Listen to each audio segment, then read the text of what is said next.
Bapak Ibu yang dirahmati Allah, saya ingin bercerita tentang sebuah pengalaman. Ini pengalaman yang dialami oleh seseorang yang dia mengatakan kepada saya sebelum meninggal dunia. Qadarullah, Allah menakdirkan saya bertemu dengan orang ini, dan saya bertemu dengan anak ini, dengan pemuda ini karena saya dekat dengan ayahnya. Terakhir saya bertemu dengan ayahnya adalah pada tanggal 9 Juni yang lalu. Saya bertemu dengan ayahnya, dan ayahnya ini adalah seorang dosen dari salah satu kampus ternama di Indonesia. Dan ayahnya ini adalah seorang arsitek yang banyak memberikan penguatan kepada saya terkait dengan ceramah-ceramah saya selama ini terkait dengan hal-hal yang bersifat bau arsitektur. Qadarullah, saya diperkenalkan dengan putra sulungnya, dan putra sulungnya ini sempat saya saksikan mengalami penyakit yang berat sampai meninggal dunia. Nah, apa yang beliau saksikan, apa yang beliau ceritakan, para sekalian yang dirahmati Allah, satu kesaksian dari beliau sendiri, walaupun agak berat untuk menyampaikannya, karena pasti berita ini tidak akan membuat orang mudah percaya. Beliau bukan percaya saja, tapi beliau hakul yakin karena mengalaminya sendiri.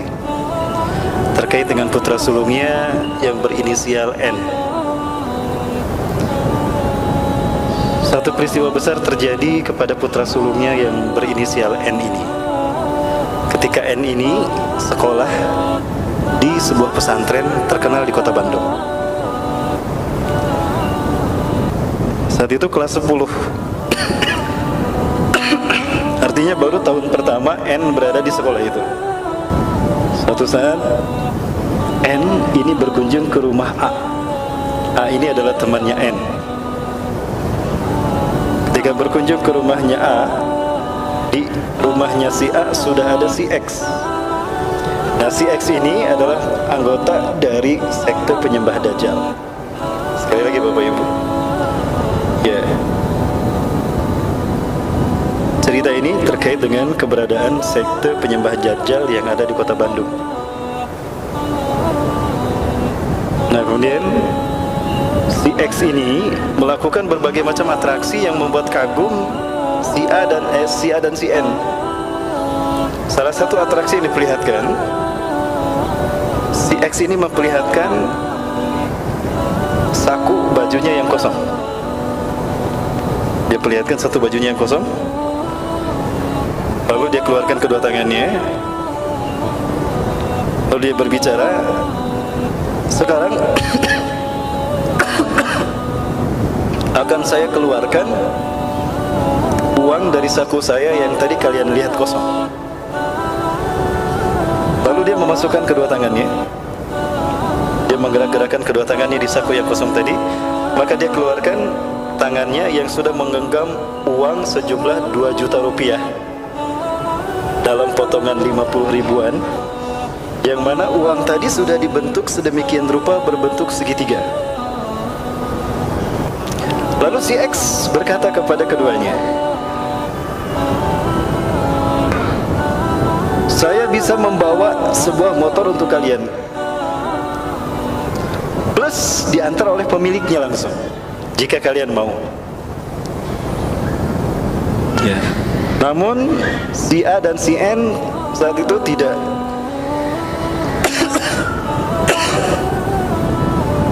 menolak kepenasarannya, kalau tidak salah begitu. Maka kemudian datanglah orang tadi membawa motornya, dan ini motornya diberikan kepada si X. Itu terjadi. Nah, banyak hal dikemukakan oleh si X kepada si A dan si N yang membuat keduanya tertarik. Nah, lalu si X menawarkan kepada mereka berdua, aku bisa memberikan dan memperlihatkan sesuatu yang lebih daripada ini. Jika kalian sepakat, mari ikut aku akan pertemukan kalian dengan mereka. Nah, ajakan ini ditolak oleh si A, tapi si N menerimanya. Penasaran, rasa penasaran yang ada dalam hati si N membuat si N tertarik dan ikut kepada si X. Tidak jauh dari pesantrennya ini. Ya, karena rumahnya ada di perumahan yang tidak jauh dari pesantren itu. Ketika masuk ke perumahan itu, lalu si X dan si N memasuki sebuah pohon besar. Ini ceritanya begini, para muslimin. Sekali lagi ya, ini saya sampaikan dari awal, kita mungkin tidak mudah percaya. Tapi demi Allah, orang ini cerita kepada saya langsung, dan saya minta izin kepada beliau untuk menceritakan kisah ini. Dan anaknya sebelum wafat, sebelum sakitnya ini bercerita juga. Dan dia bersumpah demi Allah. Ya. Dengan cerita para sekalian, si X ini dan si N mendatangi sebuah pohon tadi yang sangat besar. Lalu si N dipegang tangannya oleh si X dengan kuat. Tiba-tiba keduanya bisa masuk ke dalam sebuah pohon. Di dalam pohon itu ternyata banyak orang-orang yang sedang berkeliling mengelilingi satu titik. Di sana mereka sedang melakukan sebuah ritual yang cerita ini saya dapatkan juga dari mantan sebuah pengikut geng motor di kota Bandung yang terkenal. Setelah dia hijrah, dia sering hadir di kajian saya, dan dia menyebutkan satu titik yang ada di sebelah sana. Kalau kita tempuh perjalanan sekitar 2 jam, jika lancar perjalanan ataupun jika macet ya, 2 jam perjalanan sampai ke situs itu.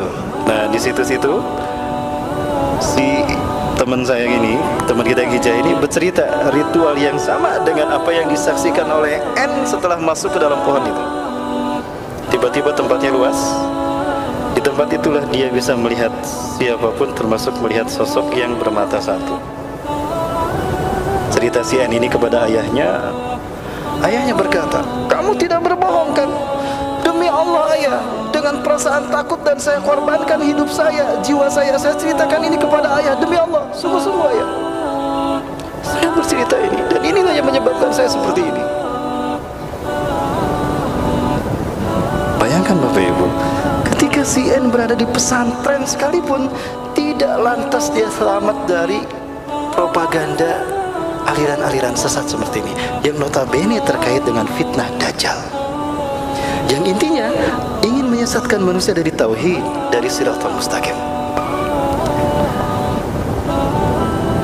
Kemudian cerita berlanjut. Orang-orang di kiri kanan itu memegang tangan kanan dan tangan kiri si N. Lalu ritual itu dilanjutkan dengan ritual meminum darah aborsi. Nah, ini yang saya sampaikan. Cerita ini disampaikan oleh beberapa orang yang ex pengikut gerakan ini, yang dia sekarang masih hidup. Mereka masih hidup sekarang. Tapi saya yakin mereka dihantui oleh perasaan yang sama dengan apa yang dialami oleh si N. Lama si N berada dalam gerakan tadi, dia merasa berubah, seolah ada kemampuan supranatural yang dimilikinya. Salah satunya si N cerita kepada saya sebelum saya meruqyah dia. Ya. Kalau dia bisa mengetahui apa yang akan dilakukan oleh seseorang. Tidak jauh dari tempat kita ini ada satu peristiwa di mana si N itu bisa mengetahui ada seorang pencuri yang akan mencuri ke sebuah toko di tempat itu. Maka saya berlari kencang. Dengan seketika saya berlari kencang dan sampailah saya menangkap tangan si pencuri tadi. Alhamdulillah pencuri itu tidak jadi mencuri, tapi dia memegang pisau benda tajam yang lalu dia tusukkan ke tubuh saya.